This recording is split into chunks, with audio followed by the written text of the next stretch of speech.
امیدوارم هر کجای این دنیا هستین حال دلتون عالی باشه. امروز آموزش پلو سنگ و سیر کردی رو داریم که یکی از غذاهای اصیل و سنتی کردستان و مهاباد می باشد و یک پلو مخلوط بی نهایت خوشمزه. بریم که با هم دیگه درستش کنیم. مواد لازم: لوبیا سبز، هویج، لوبیا چیتی، سینه مرغ، سیب زمینی، پیاز، زعفران، پودر سیر. ادویه هم شامل نمک، زردچوبه، فلفل قرمز و فلفل سیاه هستش. من اندازه‌های دقیقم داخل دیسکریپشن براتون نوشتم. اول ما پیاز رو به صورت خلالی ریزش میکنیم. حتی میتونید برای این غذا پیاز رو هم کاملا رندش کنید. این دیگه کاملا سلیقه‌ایه. و بعد سیب زمینی رو من برش زدم و بعد از اون به صورت نگینی باید سیب زمینیتون رو ریز بکنید. و حالا سینه مرغ رو من برش زدم و بعد از اون میذارم داخل غذاساز و بهش پیاز و ادویه ها رو هم اضافه میکنم و میذارم تا کاملا با هم دیگه میکس بشن. یعنی من از عطر و طعم این غذای خوشمزه نگم براتون که بی نهایت لذیذ بود. اولین پلو مخلوطی بود که خوردم، اینقدر خوشمزه بود و بهتون پیشنهاد میکنم.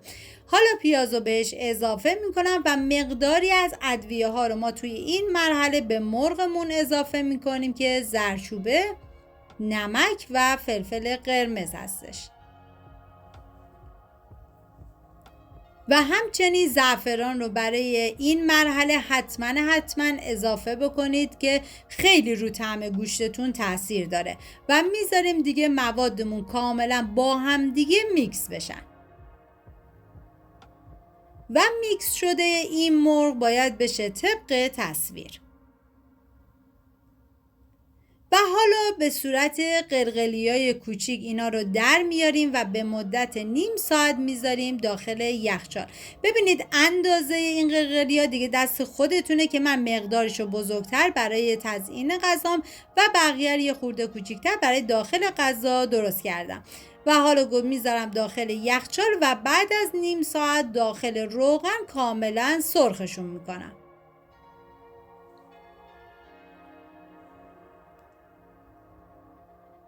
تا موقعی که این گوشتای من سرخ بشن من داخل تابه‌ای کره اضافه کردم و بعد از اینکه داغ شد پیازی که ریز کرده بودم و بهش اضافه کردم.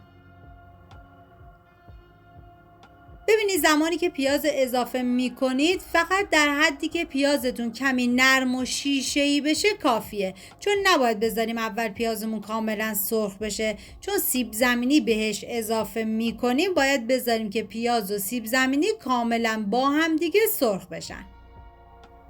حالا من هم میزنم تا با هم دیگه ترکیب بشن و دیگه میذارم تا کامل سرخ بشه. و بعد از سرخ شدن حالا ادویه ها رو بهش اضافه میکنم: زردچوبه،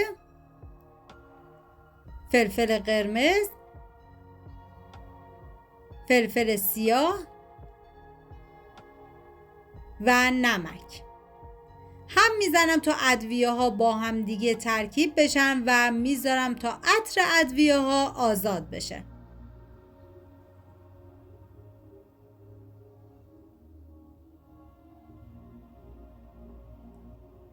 و حالا لوبیا سبز و هویج رو من گذاشتم آبپز شد و بعد توی این مرحله به غذام اضافه میکنم و میذارم به مدت 20 تا 25 ثانیه کاملا با پیاز سفت بخوره.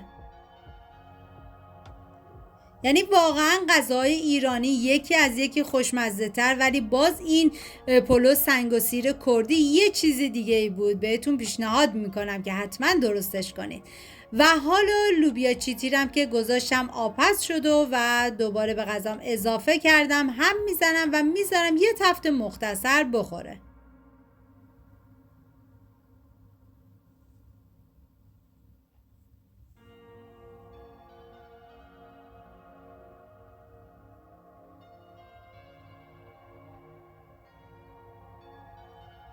و زعفرانم به غذام اضافه میکنم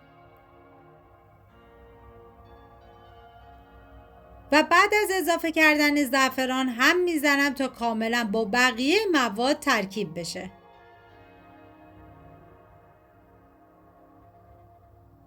واقعا جای تک تک شما دوستان واقعا خالی بود.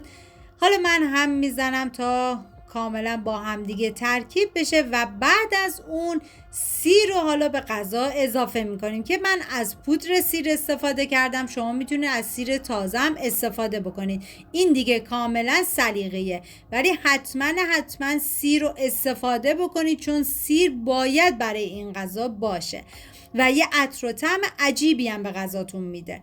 و هم میزنم و میذارم یه تفت مختصر بخوره و بعد از اون گوشت مرغ رو بهش اضافه میکنم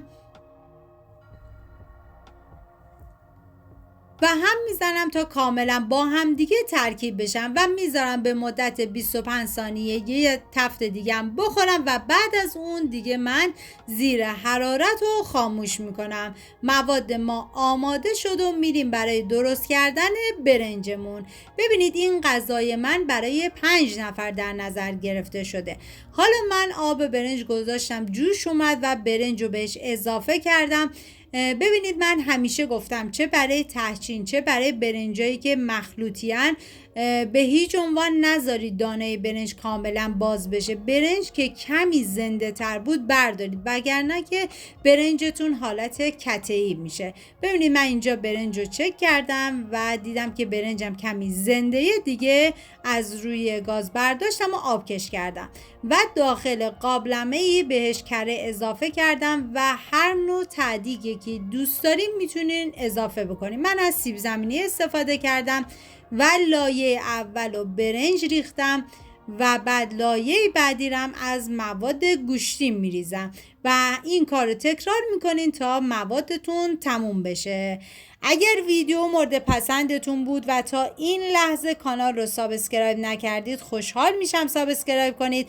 اگر ویدیو رو هم دوست داشتید لطفا ویدیو رو لایک کنید. لایک شما باعث میشه این ویدیو در دید افراد بیشتری قرار بگیره. از این طریق هم از من حمایت میکنید و من میذارم به مدت 1 ساعت 15 دقیقه دم بکشه و بعد از اون این غذای خوشمزه ما آماده شد. امیدوارم درست کنید در کنار عزیزانتون از خوردنش لذت ببرید. مرسی از همراهی همیشگیتون. تا درودی دیگر بدرود.